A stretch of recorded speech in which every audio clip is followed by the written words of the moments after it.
እምበላው ስጠኝ እምጠጣው ስጠኝ እንደሷ አትጸልዩ። ካልበላችሁ ልገለይ ነው አትበሉት። በዚህ ውስጥ ምን ልታስተምረኝ ነው የሚባለው? ሆን አለበት። በልተን ጠጥተን ሰርተን መሞት የለብንም። ማገልገል አለብን። እውነቴን ነው የምነግራችሁ። ለመብላት ለመጠጣት የሆነ ነገር ለመሆን በጌታ መሆን አይጠይቅም። ኤልዛቤል ዲመኒክ ናት። ባይዘው ቀላል እንዳትመስላችሁ። ኤልያስን የሚያክል ታላቅ ነብይ ብቻዬን ቀረው አስበላ ክትክታ ዛፍ ስር ያስተኛች ናት ነው የሚለው ቃሉ። በኤልያስ በኩል የተነገረው የትንቢት ቃል ተፈጸመ። የናቡቴን ደም እግዚአብሔር ተበቀለ አላቸው። አዩትን አንድ ሰው እየጋለበ እየመጣ ነው። ማንን ይመስላል ሲሉ የናሚሴ ልጅ እዩን ይመስላል። አነዳዱ እንደ እብድ ነው የሚነዳው። ኤልዛቤል በመስኮቱ ላይ ብቅ ብላ ምን እንዳለችው ታውቃላችሁ? አለቃውን የገደለ ዘምሪ ሆይ። በጣም ከባድ ቀን እኮ ነው። ዘምሪ አለቃውን ገሎ ነው የነገሰው። አለቃን ገለ ልነግስ ነው አለች። አንዳንድ ነገሮችን አትቀበሉ። ሁሉም ሰው ተቀብሎታል ምን እናርግ አይባልም። የቤተ ክርስቲያን ስታንዳርድ መጽሐፍ ቅዱስ ላይ አለ። ከዚህ ስታንዳርድ ከወረድን ተንበርክከን ማልቀስ ነው ያለብን። እግዚአብሔር ኤልያስን በጣም አጣደፈው እና በዛ ምክንያት ነው ኤልሳ አገልግሎ ልክ ጊዜው ሲደርስ ከነቢያት ማህበር መካከል አንዱን ጠራው ይላል። የነቢያት ማህበር ማለት 50 ሆነው በየከተማው አሉና እዚህ አብሮት ካሉት መካከል አንዱን ጠራውና ጎልማሳ ነብይ ነው። ጠራውና በቀንድ ዘይት ሞልተህ ሩጥ፣ ከዛ ሲለው በሬማት ወደምትገኘው ወደ ገለዓድ ሂድ እና እዛ አለቆች የሚሰበሰቡበት ከተማ ነው። ሹማምንት የሚሰበሰቡበት ከተማ እና እዛ ሹማምንት መካከል አንድ ሰው ታገኛለህ አለው። የናሚሴን የልጅ ልጅ የማን ልጅ ነው የሚለው? ከዛ የዮሳፍጥን ልጅ እዩን ታገኘዋለህ። ስታገኘው ከመካከል ለይታ አውጣው እና ከመካከል አውጣውና ሲለው እሺ ሲለው ለየው ከመሃልና ለብቻ ወደ ውስጥ ይዘው ግባ አለው። እና ይዘው ስትገባ ለምንድን ነው ቢሉ ፈልጌው ነው ብለህ ይዘው ግባና በሩን ዘግተህ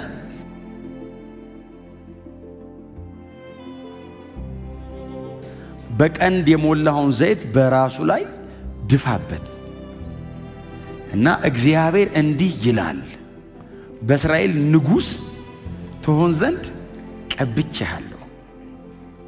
አክዓብ ከሞተ በኋላ በእስራኤል ላይ ኢዮራምም አካዝያስም ነገሥታት ናቸው። ኤልዛቤል ደግሞ ንግሥት ናት።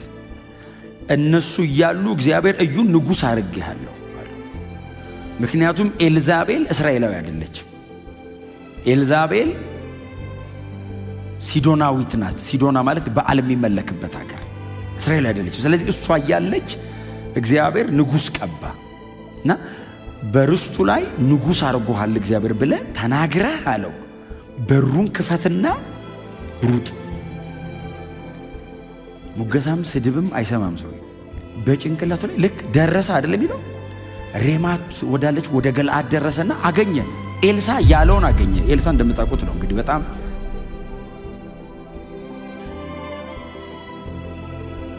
ታላቅ የሚባል ነብይ ነው።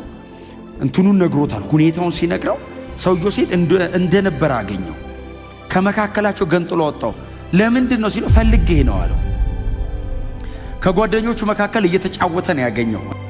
ከዛ ምን እንዳለ ታውቃላችሁ? አለቃ ሆይ አለው። አለቆች ናቸው። ኖርማል ሰው አይደለም። የጦር ጀነራል ነው ባይዘው እዩ። አለቃ ሆይ አለው። አቤት አለው። ካንተ ጋር ጉዳይ አለኝ።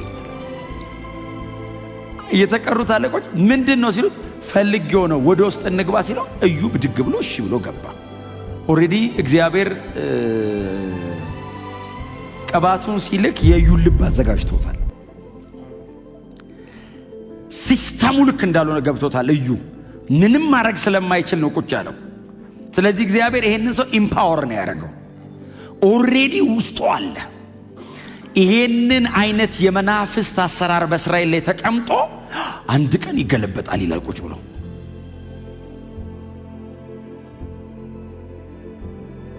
ግን በምን ኃይል ይገልብጠው? ኤልዛቤል ዲመኒክ ናት። ባይዘው ቀላል እንዳትመስላችሁ። ኤልያስን የሚያክል ታላቅ ነብይ ብቻዬን ቀረው አስበላ ክትክታ ዛፍ ስር ያስተኛች ናት። አሁን ሰው ሁሉ ኤልዛቤል አንድ ግለሰብ ነው የምትመስለው። አይደለም፣ ስፒሪት ነው ከጀርባው የሚሰራ።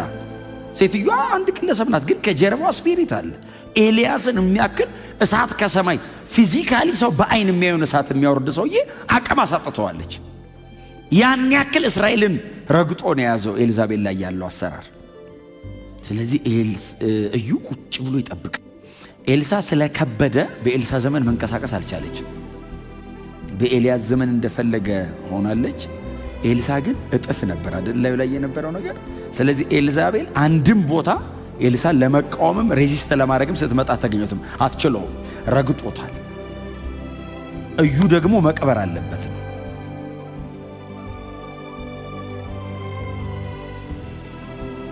ምክንያቱም የሆነ ቀን ሾልኮ መውጣቱ ስለማይቀር እድል ስለሆነ የሚፈልገው እግዚአብሔር ነገሩን መግደል ፈለገ።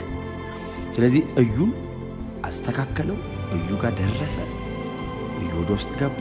በርስቱ ላይ አለቃ ትሆናለህ፣ በእስራኤል ንጉሥ ነህ ብሎ ጭንቅላቱ ላይ ደፍቶ በሩን ከፍቶ ሮጠ ይላል። ጥሩ ነው። አንዳንዴ በሩን ከፍቶ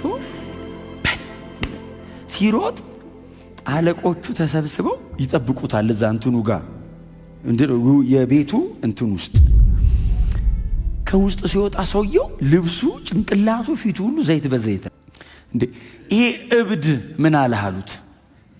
ሊትራሊ ሰውየውን እብድ አሉት። ይሄ እብድ ምንድን ያለ ሲሉት እብድ አይደለም አላቸው። እግዚአብሔር እንዲህ አለኝ አላቸው። ምን አለ? ከኤልሳ የተላከ እግዚአብሔር ነብይ ነው። ምን አለ? በእስራኤል ንጉሥ ነህ አለኝ። ከጥቂት ደቂቃ በፊት ጓደኛቸው ነው፣ አለቃ ነው። ከጥቂት ደቂቃ በኋላ እሱ ንጉሥ ነው። ስቲል እነሱ አለቆች ናቸው።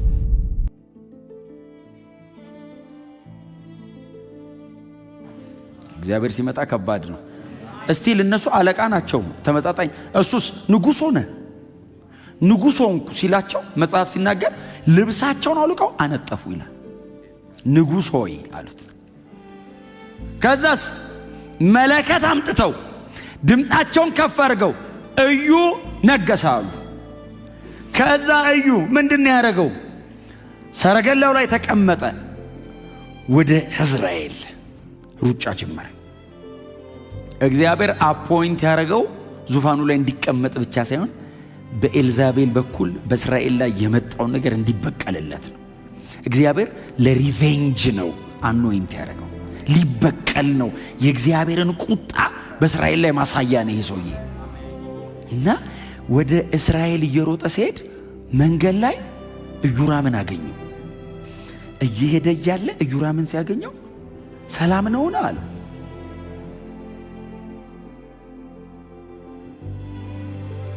አመጣጡ ያስፈራል። ሰውዬ ታውቃላችሁ እኮ ውስጡ ላይ የሆነ ነገር ያለው ሰው እኮ ሰላም ነው። ምን ሰላም አለ? እስከ ትላንት እኮ ሰላም ነው።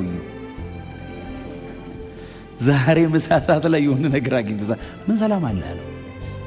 ያንተና የእናትህ አለው አይደል? ያው የኤልዛቤል ልጅ ነው፣ ግን ሕዝበ እስራኤልን ከእግዚአብሔር ወደ ጣዖት አምልኮ ያንተና የእናትህ ግልሙትና እያለ ምን ሰላም አለ አለው ይልና ከዛ ፍላጻ አይደል ሰደደበት ይላል።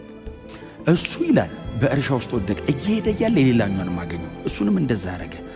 ልክ ወደ እስራኤል ሲጠጋ የኤልዛቤል ቅጥር ላይ የሚቆሙ ጉበኞች አዩትና አንድ ሰው እየጋለበ እየመጣ ነው። ማንን ይመስላል ሲሉ የናሚሴ ልጅ እዩን ይመስላል። አነዳዱ እንደ እብድ ነው የሚነዳው ይላል ሰውየው። እንደ እብድ ነው ሲነዳው እና እዩ ሳይሆን አይቀርም ማለት ደረሰ።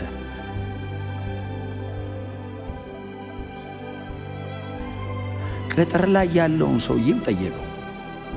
ሰላም ነውን ሲለው እምትተባበረኝ ከሆነ ሰረገላ ላይ ይወጣል፣ ካልተባበረከኝ ቤተ መንግስት ሲገባ ኤልዛቤል በመስኮቱ ላይ በቀላ ምን እንዳለችው ታውቃላችሁ?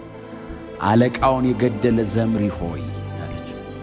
በጣም ከባድ ቀን እኮ ነው። ዘምሪ አለቃውን ገሎ ነው የነገሰው። አለቃን ገለ ልነግስ ነው አለችው።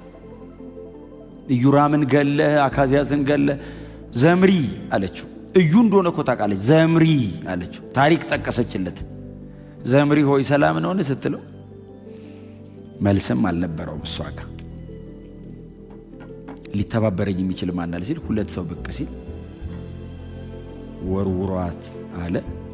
ሲወረውሯት ደሟ በግንብ ላይ ተረጨ ይላል። ከዛስ ገባና ቁጭ ብሎ እየበላ እያለ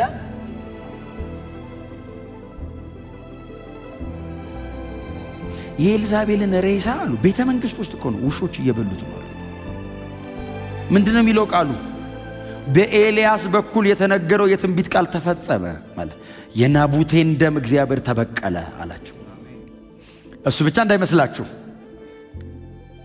የቀረ አንድ ሰው እንዳይቀር አድርጎ ወደ በዓል አምልኮ የሄዱትን በሙሉ ዞር አረጋቸው። የቤተ ክርስቲያን ክብር፣ የቤተ ክርስቲያን መልክ መመለስ አለበት። መጋደላችን ከስጋና ከደም ጋር አይደለም። ይህ አዲስ ኪዳን ነው። ከስጋ ለባሽ ጀርባ የሚሰራ የመንፈስ አሰራር አለ። እግዚአብሔር ይሄንን የሚበቀለው በእናንተ ነው። ራሳችሁን አዘጋጁ። አንዳንድ ነገሮችን አትቀበሉ። ሁሉም ሰው ተቀብሎታል ምን እናርግ አይባልም። የቤተ ክርስቲያን ስታንዳርድ መጽሐፍ ቅዱስ ላይ አለ። ከዚህ ስታንዳርድ ከወረድን ተንበርክከን ማልቀስ ነው ያለብን።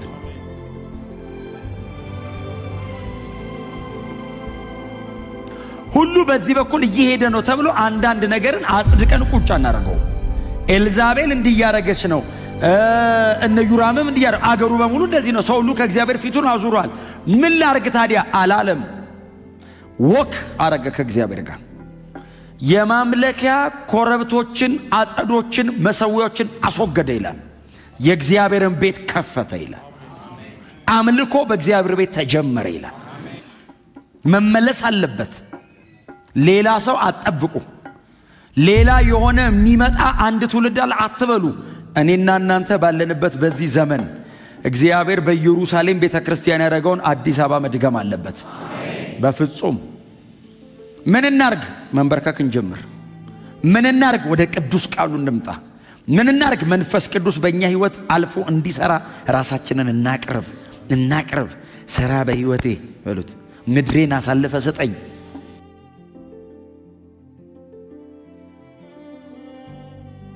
ለምኑት። እምበላው ስጠኝ፣ እምጠጣው ስጠኝ። እንደሷ አትጸልዩ። ካልበላችሁ ልገለይ ነው አትበሉት። በዚህ ውስጥ ምን ልታስተምረኝ ነው የሚባለው? የኔ አምላክ እኮ ነው ዓለምን እኮ የሚያኖረው። ከአስራበ የሆነ ነገር እያስተማረ ለሷ አትጸልዩ ልላችሁ ነው። ከእናንተ ይለፍ ጸሎቱ። ስለ ኔሽን ጸልዩ፣ ስለ ትውልዱ ግድ ይበለን። በእውነት ተንበርክኮ ማማጥ፣ ማልቀስ፣ ማለት የሚችል ትውልድ። ከመጸለይ ግን መድከም የለብንም። ከመንበርከክ መድከም የለብንም። ነገሮች ምንም ያክል ከባድ ሊሆኑ ይችላሉ። በጣም ኢንቲሜት መሆን አለብን ከጌታ ጋር። ይህንን ትውልድ ማዳን እግዚአብሔር የሚፈልገው በእኔና በእናንተ ነው። እውነቴን ነው የምላችሁ። ሌላ አሳይመንት ለሌላ ትውልድ መስጠት የለብንም። እኛ ጨርሰን የሚቀጥለው ትውልድ የተስተካከለ ነገር ላይ መግባት አለበት። በቃ እግዚአብሔር ቤተ ክርስቲያንን በብዙ ኃይል በብዙ ክብር ያድሳታል።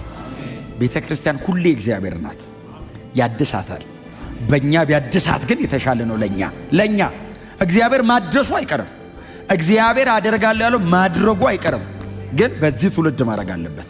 ግን በእኔና በእናንተ ማድረግ አለበት። ሰዎች አይናቸውን ወደ ጌታ ዞር ማድረግ አለባቸው። አይናቸውን ወደ ወንጌል መመለስ አለባቸው። ሌሎች ርዕሶች በሙሉ ከእግዚአብሔር ቤት ተጠርገው መውጣት አለባቸው። ኢየሱስ እንግዳ መሆን የለበትም። ቸርች መመለስ አለበት። ይሄ ክብር የሐዋርያት ቤተ ክርስቲያን። በእውነት ቤተ ክርስቲያን በዚህ አይነት መንገድ፣ ትውልዳችን በዚህ አይነት መንገድ፣ ምድራችን እንደዚህ ሆና በፍጹም መተኛት የለብን። በፍጹም ቀባኝ እንዳንለው ይሄ ሁሉ ኃይል ወርዷል ላያችን ላይ። ይሄ ሁሉ መንፈስ ቅዱስን የሚያክል ግዙፍ አምላክ እኛ ውስጥ እኮ አለ። መንፈስ ቅዱስ የኃይል ምንጭ ነው። ይሄዳል። ታዩታላችሁ ሲሰራ። እኔ ስሰራ ነው የማልችለው።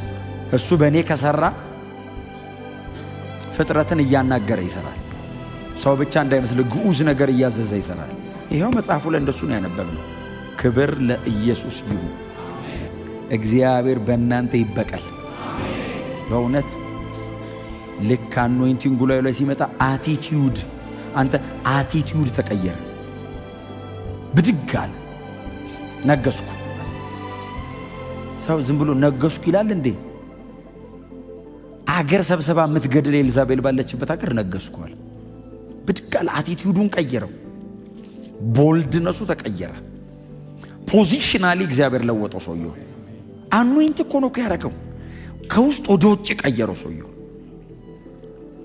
እግዚአብሔር ይሄንን በእኔና በእናንተ ዘመን ያርግ። መሆን አለበት። በልተን ጠጥተን ሰርተን መሞት የለብንም።